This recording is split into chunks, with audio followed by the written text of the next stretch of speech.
Bismillahirrahmanirrahim. Assalamualaikum warahmatullahi wabarakatuh. Nama saya Diana Maufiro, Prodi Ekonomi Syariah, NIM 19104059. Universitas Nurul Jadid Paiton Probolinggo.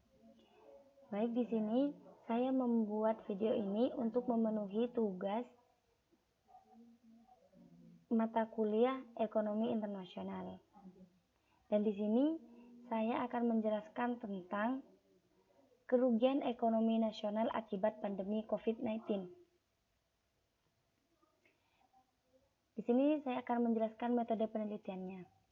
Penelitian ini menggunakan pendekatan kualitatif fenomenologi, yaitu sebuah metode riset yang berupaya mengungkap esensi universal dari fenomena yang dialami secara personal oleh sekelompok individu. Dan riset fenomenologis diperoleh dari berbagai hasil wawancara yang dilansir dari berbagai media yang berfokus pada kerugian ekonomi akibat pandemi COVID-19 di Indonesia. Dari ditemukannya kasus COVID pertama di Jakarta tanggal 2 Maret 2020 hingga tanggal 10 April 2020. Dan kerugian nasional di sini. Kerugian yang paling mudah dihitung adalah kerugian secara nasional. Namun karena bersifat makro, maka perhitungan ini hanya digunakan oleh pelaku ekonomi skala besar atau oleh negara dalam menyusun revisi APBN. Salah satu cara menghitung data menggunakan acuan produk domestik bruto PDB yang merupakan akumulasi total produksi di sebuah negara selama 1 tahun. Kerugian sektoral. Yang pertama, pembatasan sosial diantaranya adalah penyedia layanan pengiriman barang, operator seluler dan internet provider, penyedia kredit darurat, asuransi kesehatan, dan sejenisnya. Tentu dengan catatan PSBB tidak terlalu lama sehingga masyarakat masih memiliki tabungan dan para penyedia jasa mampu melakukan inovasi dan layanan secara memadai. Yang kedua, bisnis sektor kesehatan berpotensi juga menghasilkan keuntungan untuk jenis-jenis produk tertentu.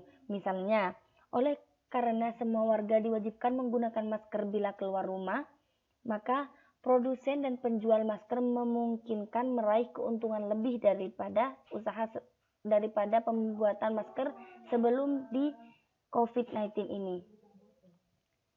Dan selanjutnya, kerugian individual dan corporate atau bisa disebut pelaku bisnis. Dari semua perhitungan kerugian di atas, implementasi akhirnya berada pada ranah individu dan entitas usaha.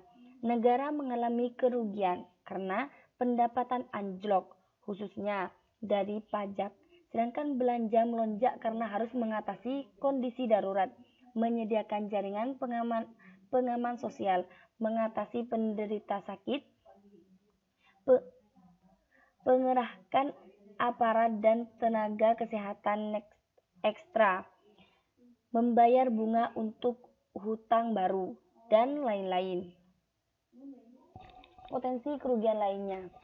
Selain kerugian-kerugian yang dapat dikalkulasi di atas, masih ada potensi kerugian lain yang dapat terjadi akibat faktor non-bisnis.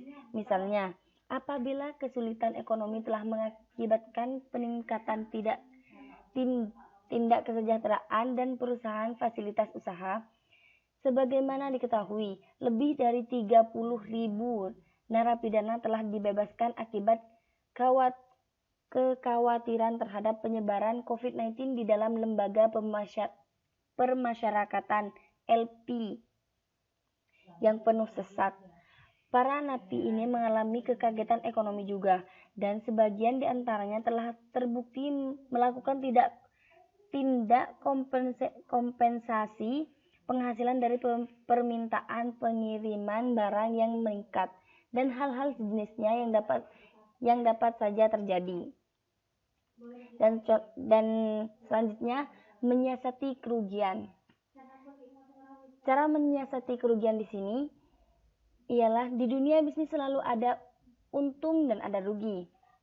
Bagi pelaku bisnis yang sempat melakukan diversifikasi lintas sektoral dengan jenis bisnis yang berada pada kutub berbeda, berkemungkinan untuk selamat dari krisis.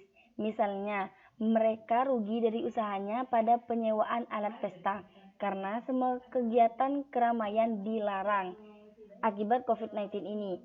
Tetapi mereka punya juga kebun yang ditanami berbagai macam sayuran. Di saat krisis, hasil kebun justru mengalami peningkatan permintaan atau pengusaha sewa mobil yang sepi order akibat dilarangnya beratraksi di luar ruangan akibat COVID-19 ini. Mendapat langkah-langkah seperti ini akan ditempuh baik oleh individu, pelaku usaha mikro, perusahaan, organisasi, juga oleh negara. Baik, mungkin cukup sekian penjelasan yang dapat saya sampaikan. Apabila ada kesalahan, mohon maaf sebesar-besarnya. Assalamualaikum warahmatullahi wabarakatuh.